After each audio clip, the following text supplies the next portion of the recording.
অনেক জন্ম সম্প্রসপ্ত কর্মবন্ধ বিদাহিনে আত্মজ্ঞান প্রদানেন তস্মৈ শ্রী গুরুবে নমঃ। জয় গুরু। আমরা আলোচনা করছিলাম শব্দযোগে প্রযুক্ত বিভক্তি, অর্থাৎ কোন কোন শব্দযোগে কোন কোন বিভক্তি হয় সেই প্রসঙ্গে। তাহলে চলো আমরা জেনে নেই হিত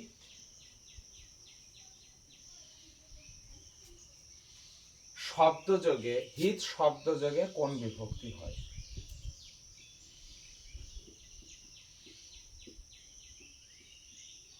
হিত বা সুখ এই দুটো শব্দযোগে কিন্তু চতুর্থী বিভক্তি হয়, চতুর্থী বিভক্তি হয়। যেমন এরকম একটা সূত্র আছে, হিত সুখ যোগে চ। হিত এবং সুখ এই শব্দের যোগে চতুর্থী বিভক্তি হয়। তাহলে হিত শব্দের যোগে কোন বিভক্তি হয়? চতুর্থী বিভক্তি। যেমন বলা যেতে পারে ধরো বিপ্রায়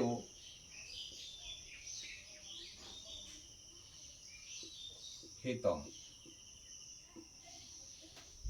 এই যে এখানে হিত শব্দটা যোগ হয়েছে, হিত শব্দের যোগে বিপ্র, বিপ্র কথার অর্থ হচ্ছে ব্রাহ্মণ, নর শব্দের মতো, নর শব্দের চতুর্থীর এক বচন হয় নরায়, তাই এখানে হয়েছে বিপ্রায়।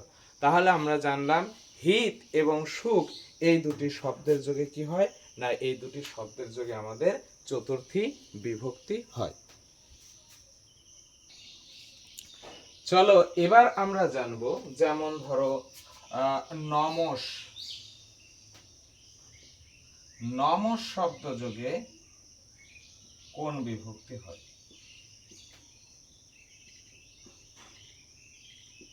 এটা কিন্তু পরীক্ষার দৃষ্টিকোণ থেকে খুবই গুরুত্বপূর্ণ, এখান থেকে প্রশ্ন হতে পারে। নমস শব্দ যোগে শুধু নমস শব্দ নয়, নমস, স্বস্তি, সাহা, স্বাধা, অলম এবং বসর, এই শব্দগুলো থাকলে, অর্থাৎ এই শব্দগুলোর যোগে কি হবে, এই শব্দগুলোর যোগে চতুর্থী বিভক্তি হবে, চতুর্থী বিভক্তি হয়।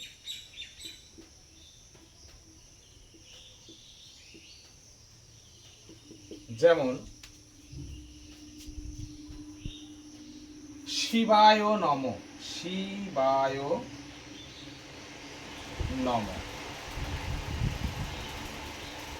দেখো এখানে এই যে নম শব্দ, এই নম শব্দ যোগে শিব শব্দে কি হয়েছে, চতুর্থী বিভক্তি হয়েছে। শিব শব্দটা নর শব্দের মতো, নর শব্দের চতুর্থীর এক বচন হয় নরায়, তাই এখানে হয়েছে শিবায়। তাহলে আমরা জানলাম এই প্রসঙ্গে যে সূত্রটি রয়েছে সেটা হচ্ছে নমঃ স্বস্তি স্বাহা স্বধা অলম বসর যোগাচ্চ। এইরকম যাদের এই সূত্রগুলো নিয়ে সম্পূর্ণ বোঝার ব্যাপার রয়েছে, তো এই সূত্রগুলো সম্পর্কে চুলচেরা বিশ্লেষণ করা হয়েছে, সেগুলো তোমাদের কারক সংক্রান্ত সেই ভিডিওগুলো রয়েছে, যাদের প্রয়োজন তারা জানাবে। তাহলে এইভাবে যেমন স্বাহা, স্বাহা শব্দ যোগেও দেখো চতুর্থী হয়েছে। অগ্নি শব্দ মুনি শব্দের নেয়, মুনি শব্দের চতুর্থীর এক বচন মুনয়ে, তাই এটা হয়েছে অগ্নয়ে। তাহলে সব জায়গায় দেখো স্বাহা শব্দ যোগে চতুর্থী হয়েছে।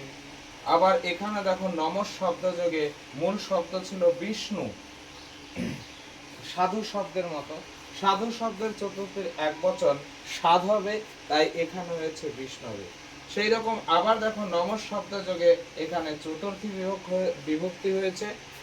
সরস্বতী শব্দটি নদী শব্দের মতো, স্ত্রীলিঙ্গ শব্দ, নদী শব্দের চতুর্থীর এক বচনে রয়েছে নদ্বৈ, তাই এখানে হয়েছে সরস্বতী।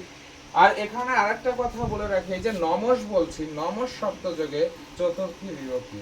নমস শব্দটা আমরা কিভাবে লিখছি, এইভাবে লিখছি নম। কেন? কারণ আমরা জানি এই বিসর্গ, বিসর্গ দুই রকম হয়ে থাকে। একটা হচ্ছে স্বজাত, সজাত, স থেকে উৎপন্ন বিসর্গ, আর একটা হচ্ছে র থেকে উৎপন্ন বিসর্গ। তো সজাত বিসর্গ যেমন এখানে নম, নম কথার অর্থ হচ্ছে এখানে ছিল নমস থেকে দন্তস্বয়ের পরিবর্তে কি আসছে, বিসর্গ হচ্ছে। আবার ধরো এই রজাত বিসর্গের একটা উদাহরণ যেমন বলতে পারি প্রাতর, এইখানে রটা বিসর্গতে পরিণত হবে অর্থাৎ প্রাত, এর পরিবর্তে এটাও লেখা যেতে পারে। অর্থাৎ বিসর্গের দুই রকম রূপ হয়, একটা হচ্ছে রজাত বিসর্গ আর একটা হচ্ছে সজাত বিসর্গ, আর একটা বিসর্গ পাই সেটা হচ্ছে নজাত বিসর্গ। নজাত বিসর্গ যেমন এই যে অহন, অহন এইখানে এই নয়ের পরিবর্তে আমরা বিসর্গ লিখতে পারি অহন। তো যাই হোক, তাহলে নমস শব্দ যোগে কোন বিভক্তি হয় না, নমস শব্দ যোগে আমাদের চতুর্থী বিভক্তি হয়ে থাকে। এবার আমরা জেনে নেব আ যোগে, আ এই শব্দটি যোগে কিন্তু পঞ্চমী বিভক্তি হয়। এই প্রসঙ্গে একটা সূত্র রয়েছে, মর্যাদা দিভি বিদ্ধ আয়োগে। তাহলে আযোগে কি বিভক্তি হয়, পঞ্চমী বিভক্তি হয়। যেমন আ বাল্লাত, আ বাল্লাত।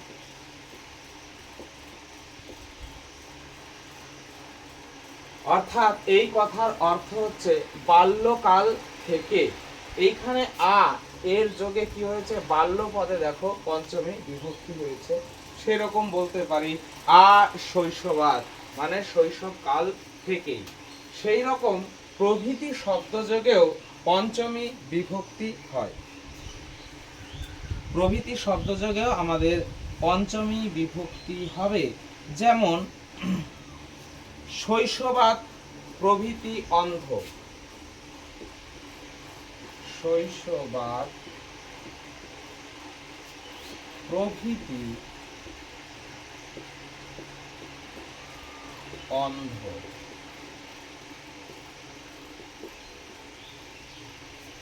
দেখো এখানে প্রভৃতি শব্দ যোগে শৈশব পদে পঞ্চমী বিভক্তি হয়েছে, অর্থাৎ প্রভৃতি শব্দ যোগেরও পঞ্চমী বিভক্তি হয়, শৈশব কাল থেকেই অন্ধ।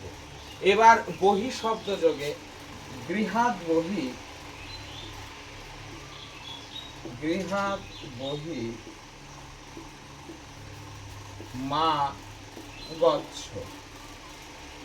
এই কথার অর্থ হচ্ছে, দেখো বহি শব্দ যোগে পঞ্চমী বিভক্তি হয়েছে গৃহ এই পদে, গৃহাৎ বহি মা গচ্ছ, গৃহের বাইরে মা কথার অর্থ এখানে না, যেও না, লোট রয়েছে, অর্থাৎ ঘরের বাইরে যেও না। তাহলে আমরা কি জানলাম যে আ প্রভৃতি এবং বহি এই শব্দগুলো যোগে আমাদের পঞ্চমী বিভক্তি হয়। চলো এবার আমরা জেনে নেব দূর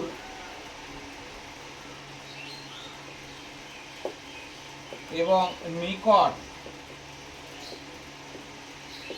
এই শব্দগুলো যোগে, নিকট কথার অর্থ হচ্ছে অন্তিক, এই শব্দ যোগে আমাদের পঞ্চমী এবং ষষ্ঠী দুটোই বিভক্তি হয়।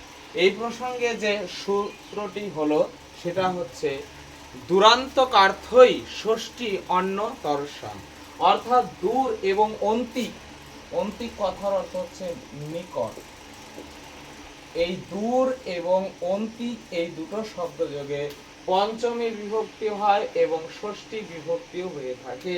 এই প্রসঙ্গে যে সূত্রটি আছে সেটা হচ্ছে দূরান্তিকার্থই ষষ্ঠী অন্য তরস্যাম।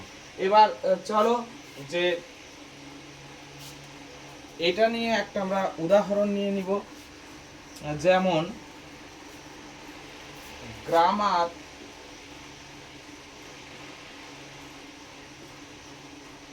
দূরাত নদী, গ্রাম থেকে দূরে নদী রয়েছে, এবার দেখো এই যে দুরাত শব্দ, দূর শব্দ যোগে কি হয়েছে, পঞ্চমী বিভক্তি হয়েছে। আবার দূর শব্দ যোগে ষষ্ঠী বিভক্তি হতে পারে, অর্থাৎ এইরকমও হতে পারে, গ্রামস্য দুরাত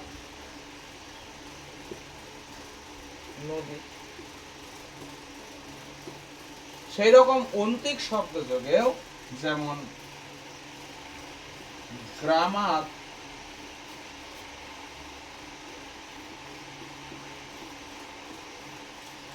অন্তিকাত নদী, নিকটে, গ্রামের নিকটে নদী। আবার অন্তিক শব্দ যোগে এখানে ষষ্ঠী বিভক্তি হতে পারে, যেমন গ্রামস্য অন্তিকাত নদী।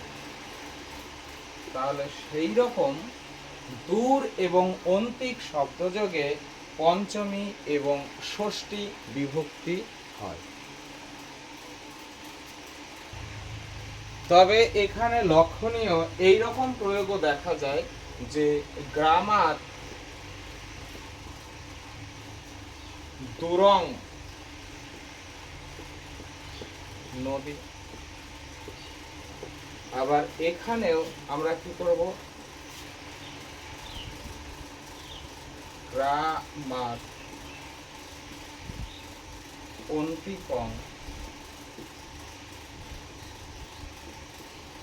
নদী। তাছাড়াও এই যে দূর শব্দটা এইরকম প্রয়োগ দেখা যায়, একটু লক্ষ্য রাখবে, দূরম দূরেন দূরাৎ দূরস্য দূরে। আর এই প্রসঙ্গে আর একটা কথা বলি, দূর শব্দ যখন দূরত্ববাচক হবে, অর্থাৎ ডিস্টেন্স বোঝাবে, তখন সেই দূর বানামে দয় দীর্ঘ হবে। যেমন আমরা বলতে পারি দূরত্ব। কিন্তু যখন এই দূর শব্দের মধ্যে যখন দূরত্ব বোঝাবে না, তখন কিন্তু দতে হস্যকার হবে, যেমন দুর্গা।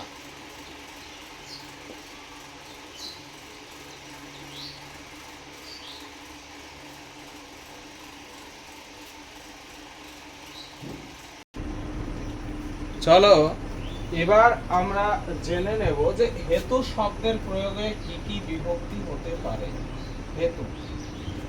হেতু শব্দের প্রয়োগে কিন্তু ষষ্ঠী বিভক্তি হয়,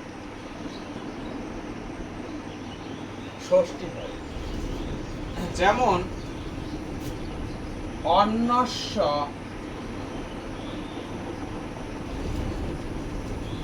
হেতু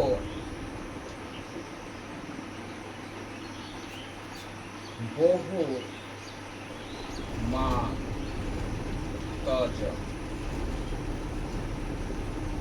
এখানে দেখো এই যে হেতু শব্দের প্রয়োগে এই অন্যস্য পদে কিন্তু ষষ্ঠী বিভক্তি হয়েছে। তারপরে যেমন বলতে পারি কস্য হেতু আগত।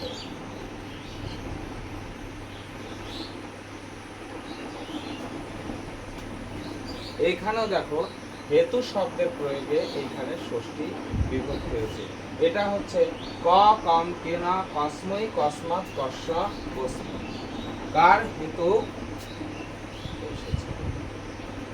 তাহলে হেতু শব্দের প্রয়োগে কি হয় না, হেতু শব্দের প্রয়োগে আমাদের ষষ্ঠী বিভক্তি হয়ে থাকে।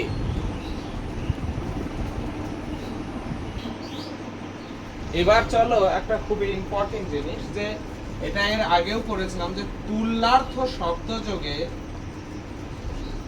কোন বিভক্তি হয়।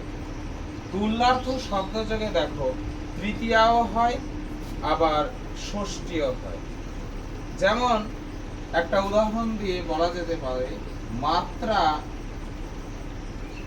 তুল্য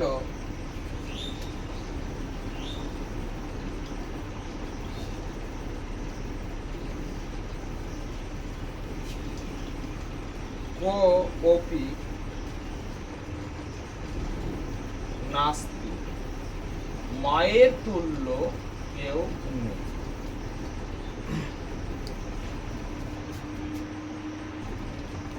আবার এই রকমও হতে পারে, ষষ্ঠীও হতে পারে, যেমন মাতু তুল্লা কোপি নাস্তি। তাহলে তুল্যার্থ শব্দ তুলনাবাচক শব্দ, যেমন তুল্য হতে পারে, তারপরে হতে পারে উপমা। তাই এই তুল্যার্থক শব্দের প্রয়োগে তৃতীয়া বিভক্তি হয়, ষষ্ঠী বিভক্তিও হয়ে থাকে। মাতৃ শব্দের তৃতীয়ার একবচন মাত্রা, মাতৃ শব্দের ষষ্ঠীর একবচন হচ্ছে মাতু। অর্থাৎ তুল্যার্থ শব্দযোগে তৃতীয়া এবং ষষ্ঠী বিভক্তি হয়। এটাও খুব ইম্পর্টেন্ট, এগুলো বেশ ইম্পর্টেন্ট পরীক্ষার দৃষ্টিকোণ থেকে।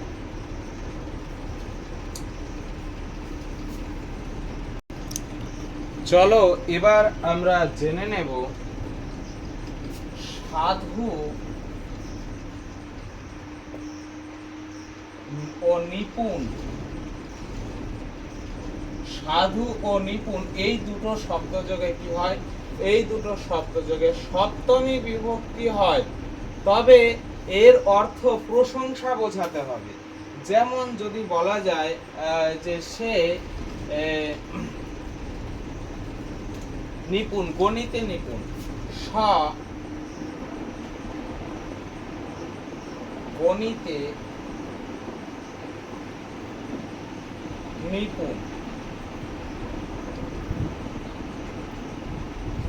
দেখো এখানে যে নিপুণ শব্দটি রয়েছে সেখানে কিন্তু বোঝাচ্ছে দক্ষ, অর্থাৎ প্রশংসা বোঝাচ্ছে।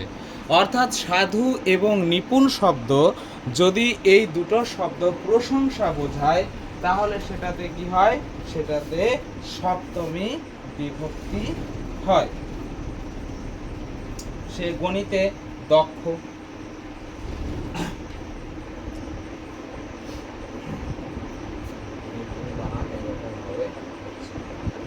তো সে একই রকম ব্যাপার যদি বলা হয় গণিতে সাধু,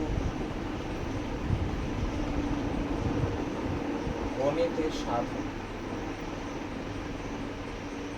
মানে গণিতে ভালো, তাহলে প্রশংসা বোঝাচ্ছে।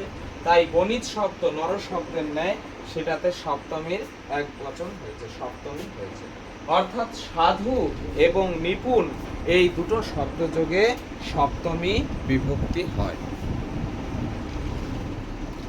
যেমন যদি বলা হয় কর্মে নিপুণ, তাহলে কর্মণ শব্দের সপ্তমীর এক বচন হবে কর্মণি নিপুণ।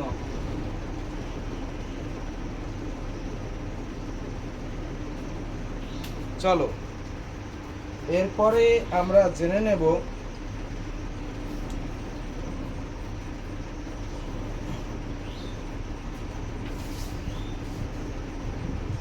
প্রসিত এবং উৎসুক। প্রসিত এবং উৎসুক, এর আগেও আমরা পড়েছিলাম এটা, যে প্রসিত এবং উৎসুক শব্দযোগে আমাদের তৃতীয়া বিভক্তি হয়, তৃতীয়াও হয়, আবার সপ্তমী বিভক্তিও হয়। এই জায়গাগুলো ভালোভাবে মনে রাখতে হবে। প্রসিত এবং উৎসুক শব্দযোগে কি হবে? তৃতীয়া বিভক্তি হবে, আবার সপ্তমী বিভক্তিও হবে। যেমন বলতে পারি ধনেষু প্রসিতঃ।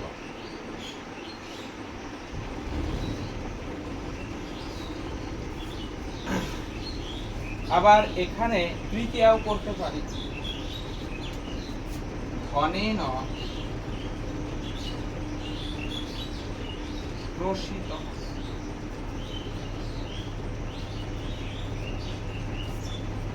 উৎসুক শব্দযোগেও সপ্তমে যদি করি, যদি বলি বিদ্যায়াম, বিদ্যায়াম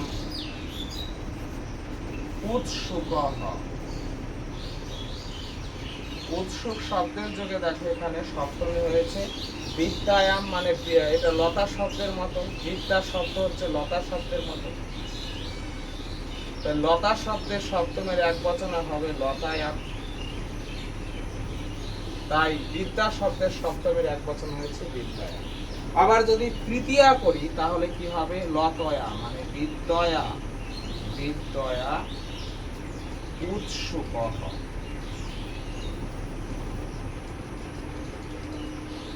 অর্থাৎ প্রসিত এবং উৎসুক এই দুটি শব্দযোগে তৃতীয়া এবং সপ্তমী বিভক্তি হয়ে থাকে। তাহলে এই শব্দযোগে যে প্রযুক্তি বিভক্তি দুটো ভিডিওর মধ্যে এটা সমাপন করা হলো। আর আমরা দেখব পরীক্ষায় এই ধরনের কোশ্চেন হবেই যে সাধু শব্দের যোগে কোন বিভক্তি হয়, আর শব্দযোগে যে বিভক্তি হয় তাকে বলা হয় উপপদ বিভক্তি। কারক প্রকরণের কর্তৃকারক থেকে অধিকরণ কারক পর্যন্ত সমস্ত সূত্র ব্যাখ্যা করা হয়েছে এবং সেই সাথে প্রথমা বিভক্তি হতে সপ্তমা বিভক্তি পর্যন্ত সমস্ত বিষয় আলোচনা করা রয়েছে। যাদের কারক সম্পর্কে ডিটেলস জানার প্রয়োজন আছে তারা জানাবে। আজকের ক্লাস এই পর্যন্তই। सर्वे भवन्तु सुखिनः, सर्वे सन्तु निरामया, सर्वे भद्राणि पश्यन्तु, मा कश्चित् दुःखभाग् भवेत्। जय।